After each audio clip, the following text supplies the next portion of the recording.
अगं सुनंदा, तुझ्या हातून आज पुन्हा चहा जरा कडवटच झालाय वाटतं. राहू दे ग, तुझ्याकडून एवढंच होणार.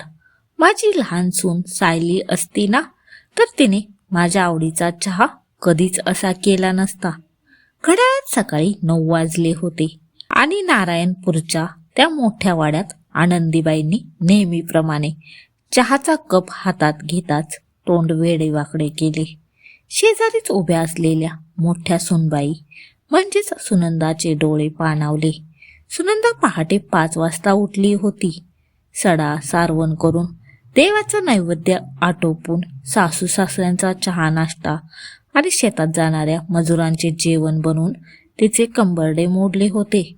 कपाळावरचा घाम पदराने पुसत तिने सासूबाईंना मोठ्या आदराने चहा आणून दिला होता.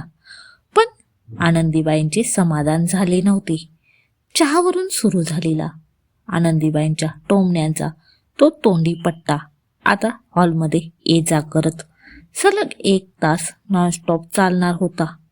माझी लहान सून सायली किती गुणवान, शहरात राहते, सुशिक्षित आहे, मोठ्या घरची लेक आहे. जेव्हा जेव्हा तिचा फोन येतो तेव्हा अगदी मम्मीची करत जीव ओवाळून टाकते.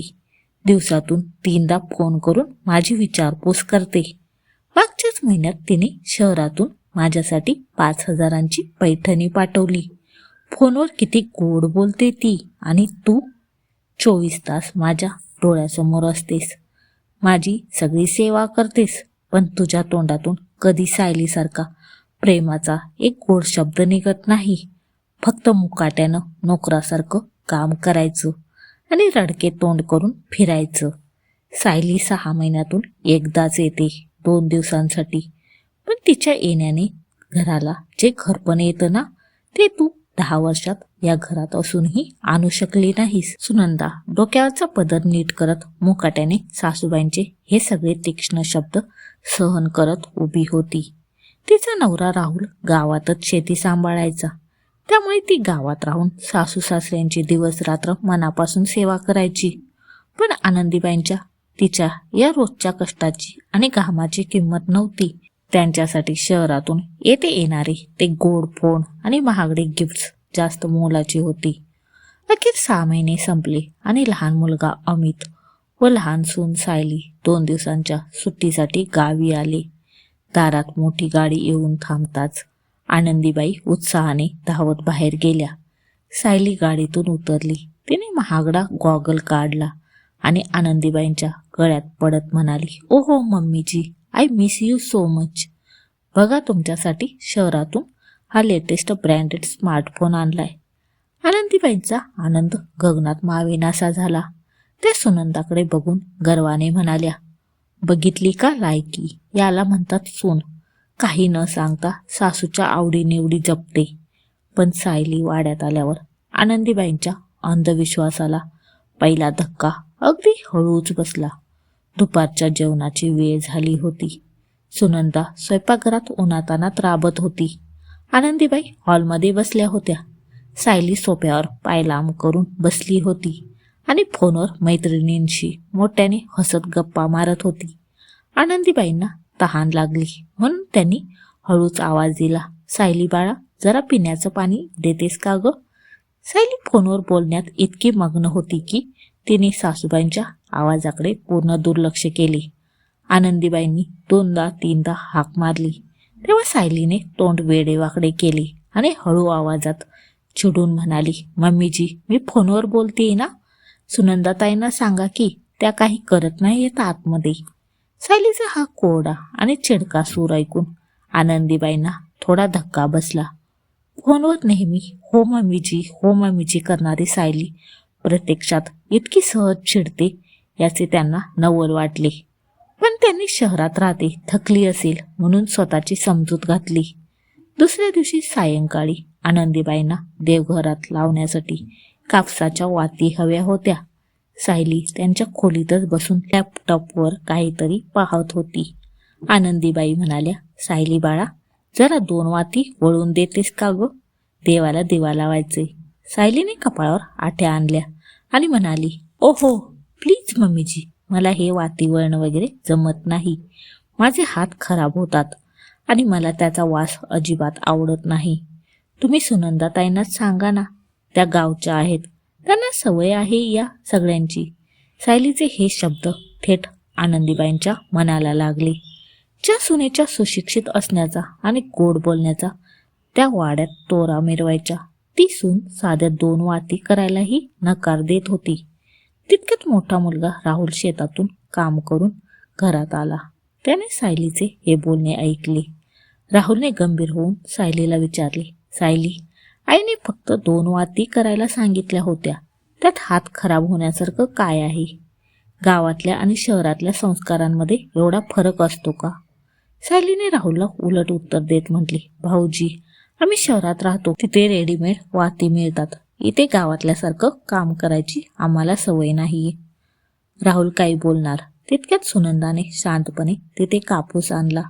तिने सायलीकडे न बघता, काहीही न बोलता सुबक वाती वळून सासूबाईंच्या हातात दिल्या. आनंदीबाईंनी सायलीकडे आणि मग सुनंदाकडे पाहिले. त्यांच्या मनात पहिल्यांदा एका मोठ्या संशयाची पाल चुकचुकली. फोनवरचे ते गोड बोलणे आणि पैठणी पाठवणे हा केवळ एक वरवरचा देखावा होता का? हा विचार आता त्यांच्या डोक्यात सुरू झाला होता. सायलीच्या गावी येण्याचा तो दुसरा आणि शेवटचा दिवस होता. रात्रीचे 2 वाजले असतील. अचानक वादळी वाऱ्यासह मुसळधार पाऊस सुरू झाला. नेमके त्याच रात्री शेतात उसाला पाणी द्यायचा नंबर आल्यामुळे मोठा मुलगा राहुल टॉर्च आणि छत्री घेऊन रात्री शेतात निघून गेला होता.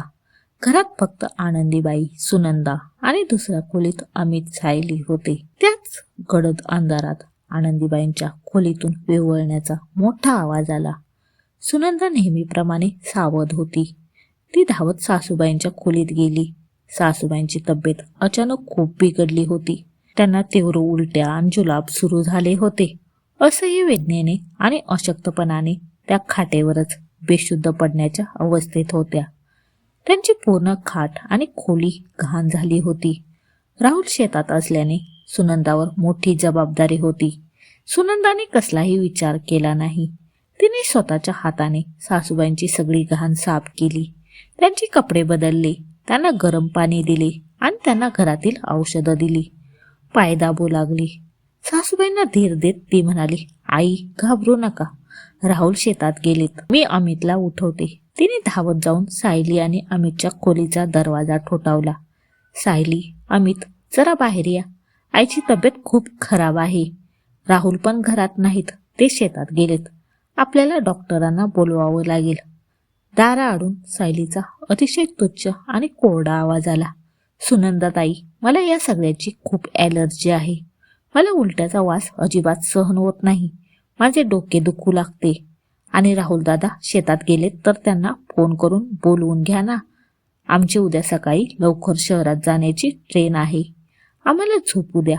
तुम्ही आहात ना, बघा काय करायचं ते. अमितही पत्नीच्या शब्दाबाहेर नसल्यामुळे गप्प राहिला आणि बाहेर आला नाही. खाटेवर पडलेल्या आनंदीबाईंना औषधाने थोडी शुद्ध आली होती. दाराआड लपून बोललेले सायलीचे हे शब्द थेट त्यांच्या कानावर पडले. ज्या सुनेचा त्या दिवसभर गुणगान गायच्या, जिच्या गिफ्ट्सवर त्या भाळल्या होत्या, ती सायली आज राहुल शेतात गेल्याचे माहीत असूनही स्वतःची झोप आणि ॲलर्जी सांभाळत दाराआड लपून बसली होती.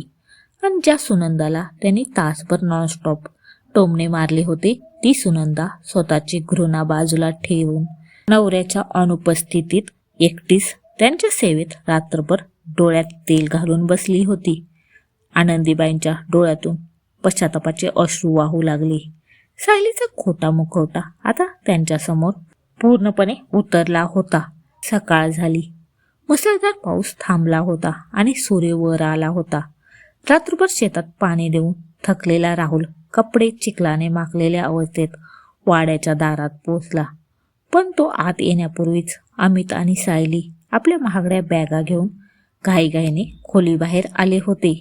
सायलीने नेहमीप्रमाणे चेहऱ्यावर खोटे हसू आणले आणि आनंदीबाईंच्या खाटेजवळ जाऊन म्हणाली, ओ मम्मीजी, आता कसं वाटतंय? काळजी घ्या, आम्ही निघतो. आमची ट्रेन सुटेल. शहरात खूप कामे आहेत. आनंदीबाईंना रात्री मिळालेल्या औषधामुळे थोडे बरे वाटले होते. त्या कशाबशा खाटेवरून उठल्या, भिंतीचा आधार घेत खोली बाहेर आल्या आणि सायलीसमोर ताट उभ्या राहिल्या.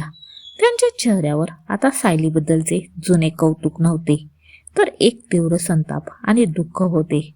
त्याने सायलीने दिलेला तो महागडा ब्रँडेड फोन उचलला आणि थेट तिच्या हातात दिला. सायलीकडे रोखून पाहत त्या कडक आवाजात म्हणाल्या, सायली, हा तुझा फोन आणि तुझी ही गिफ्ट्स आधी तुझ्या बॅगेत भर. मला तुझा हा फोन नकोय आणि तुझं हे फोनवरचं खोटं मम्मीची करणंही नकोय. रात्री जेव्हा राहुल शेतात गेला होता आणि मला तुझी खरंच गरज होती, तेव्हा तुझी ॲलर्जी आडवी आली ना ग. शहरातून 4 गिफ्ट्स पाठवणं आणि फोनवर दिवसातून 3दा गोड बोलणं खूप सोपं असतं, पण माणसाची खरी परीक्षा संकटाच्या वेळी होते. तितक्यात राहुलने हॉलमध्ये पाऊल ठेवले. आईचा हा रुद्रावतार आणि सायलीचा पांढरा पडलेला चेहरा पाहून तो जागीच थांबला.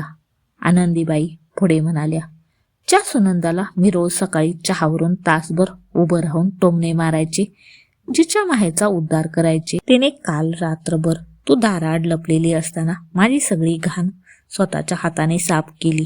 तू सुशिक्षित असूनही मनाने खूप गरिबासारखी वागलीस. राहुलला आता रात्री घडलेला सगळा प्रकार समजला. त्याचा रागाने थरकाप उडाला. तो थेट सायली आणि आपल्या लहान भावाच्या म्हणजेच अमितच्या समोर जाऊन उभा राहिला. राहुल अमितचा हात पकडून त्याला ओरडला, अमित, तुला लाज वाटत नाही का रे? शहरात जाऊन तू एवढा मोठा साहेब झालास, पण स्वतःच्या जन्मदात्या आईबद्दलची कर्तव्य विसरलास. काल रात्री पाऊस सुरू होता. मी शेतात उसाला पाणी द्यायला गेलो होतो. हे तुला माहीत होतं. आई खोलीत वेदनेने विवळत होती आणि तू या सायलीच्या शब्दांखाली येऊन खोलीचा दरवाजा लावून झोपून राहिलास. तुझ्या या मोठ्या गाडीचा, पैशाचा आणि साहेब असण्याचा काय फायदा, जर तू स्वतःच्या आईला संकटाच्या वेळी एक पाण्याचा ग्लास देऊ शकत नाहीस. राहुलने लगेच सायलीकडे रोखून पाहत दोघांना एकत्र सुनावले, सायली, मी शेतात गेलोय हे माहीत असूनही तू रात्री आईला मरायला सोडून दिलीस. लहानपणापासून आईने अमितवर जास्त माया केली. तुम्ही शहरात राहून फोनवरून गोड बोलता आणि गिफ्ट्स पाठवता म्हणून आई सुनंदाला रोज तासभर टोमणे मारायची. पण काल रात्री जेव्हा आई मृत्यूच्या दारात होती, तेव्हा तुझी ही शहरातली सुशिक्षित बायको ॲलर्जीचे बहाणे करत होती. आणि अमित, तू एका बायकोच्या आहारी जाऊन आईकडे फिरूनही पाहिलं नाहीस. जर काल सुनंदा नसती तर आई जिवंत राहिली नसती. तुमच्या दोघांची लायकी आता आम्हाला नीट समजली आहे. घेऊन जा तुझ्या या बायकोला आणि चालता हो इथून. तुमच्या अशा शिक्षणाचा आणि पैशाचा आम्हाला काहीच फायदा नाही. मोठ्या भावाचा हा रुद्रावतार आणि सासूबाईंचे शब्द ऐकून अमित आणि सायली दोघेही लाजेने पूर्णपणे गळून गेले. अमितने शरमेने मान खाली घातली. त्याला आपल्या चुकीची जाणीव झाली होती, पण आता बोलण्यासारखे काहीच उरले नव्हते. दोघेही आपली बॅग घेऊन निशब्दपणे वाड्यातून शहराकडे निघून गेले. पण त्यांच्या जाण्याने वाड्यात एक कायमची शांतता आणि खऱ्या नात्यांचा सुवास मागे राहिला होता. त्या ऐतिहासिक रात्रीनंतर वाड्यातील रोजची सकाळ पूर्णपणे बदलली. आता सकाळी 9 वाजले की आनंदीबाई सोफ्यावर बसून सुनंदावर ओरडण्यासाठी तोंडाचा पट्टा सुरू करत नव्हत्या. उलट आता आनंदीबाई सकाळी 8 वाजताच स्वतः हळूहळू चालत स्वयंपाकघरात जाऊ लागल्या होत्या. एक दिवस सकाळी नेहमीप्रमाणे सुनंदा शेगडीजवळ उभी राहून नाश्ता चहाची तयारी करत होती. कपाळावर घाम आणि चेहऱ्यावर थकवा होता. तेवढ्यात मागून आनंदीबाई आल्या. त्यांनी सुनंदाच्या हातातून उलथणे प्रेमाने काढून घेतले आणि म्हणाल्या, सुनंदा बाळा, बाजूला हो. आज चहा नाश्ता मी बनवणार आणि तू सोफ्यावर बसून आराम करणार. सुनंदा आश्चर्याने सासूबाईंकडे पाहतच राहिली. तिच्या डोळ्यात पाणी आले. आनंदीबाईंनी तिला जवळ घेतले आणि म्हणाल्या, 10 वर्ष मी तुला छळले ग, पण आजपासून या घरात फक्त राबणारी सून नाही, तर माझी सगळ्यात लाडकी मोठी मुलगी आहेस. त्या दिवशी आनंदीबाईंनी स्वतःच्या हाताने बनवलेला चहा सुनंदाला दिला. सुनंदाने एक घोट घेतला आणि हसून म्हणाली, आई, चहा खूप छान झालाय. आनंदीबाईंच्या डोळ्यात आनंदाश्रू आले. त्याने सुनंदाच्या डोक्यावर हात ठेवून म्हटले, माझ्या हाताला नाही बाळा, पण तुझ्या मोठ्या मनाला आणि कष्टाला आता अमृताची चव आली आहे. दुसरीकडे सायली आणि अमित शहरात पोचले खरे, पण त्यांना सुख लाभले नाही. सायलीला तिची चूक समजली नव्हती, पण अमितच्या मनात प्रचंड पश्चाताप जळत होता. त्याने शहरात गेल्यावर सायलीशी बोलणे कमी केले होते. सायलीने गावी पुन्हा फोन करून सासूबाईंना मनवण्याचा, पुन्हा तोच मम्मीजी हा खोटा आणण्याचा प्रयत्न केला. तिने फोन केला तेव्हा आनंदीबाईंनी फोन उचलला. सायली फोनवर म्हणाली, ओ मम्मीजी, मला माफ करा ना, त्या रात्री खरोखरच मला ॲलर्जी झाली होती. आनंदीबाईंनी अत्यंत शांत पण खंबीर आवाजात सायलीला अडवले आणि म्हणाल्या, सायली, आता तुझे हे गोड बोलणे आणि नाटके बंद कर. 4 गिफ्ट्स पाठवून आणि दुरून फोनवर गोड बोलून कोणी मुलगी किंवा सून बनत नाही. जेव्हा खरी कसोटी होती तेव्हा तू तुझी ॲलर्जी आणि शहराची ट्रेन सांभाळत होतीस. माझ्या घरात आता फक्त एकच सून आणि एकच मुलगी आहे, ती म्हणजे सुनंदा. जोपर्यंत तू सुनंदासारखं निरपेक्ष प्रेम करायला शिकत नाहीस तोपर्यंत या वाड्याची दारं आणि माझ्या मनाची दारं तुझ्यासाठी बंदच राहतील, असे म्हणून आनंदीबाईंनी फोन कट केला. त्या दिवसापासून आनंदीबाईंनी सायलीकडून येणारे महागडे गिफ्ट्स आणि फोन घेणे कायमचे बंद केले. नारायणपूरच्या त्या मोठ्या वाड्यात आता टोमण्यांचा आवाज कधीच घुमत नव्हता. गावातल्या बायका जेव्हा वाड्यात यायच्या तेव्हा आनंदीबाई अभिमानाने सांगायच्या, माझी मोठी सून सुनंदा म्हणजे साक्षात लक्ष्मी आहे. हिच्यामुळेच आज मी जिवंत आहे. खोट्या नात्यांचा अंत झाला होता आणि सुनंदाच्या सोन्यासारख्या पवित्र मनाने सासूबाईंचे हृदय कायमचे जिंकले होते. तुम्हाला ही कथा आवडली असेल तर नक्कीच चॅनलला सबस्क्राईब करा. धन्यवाद.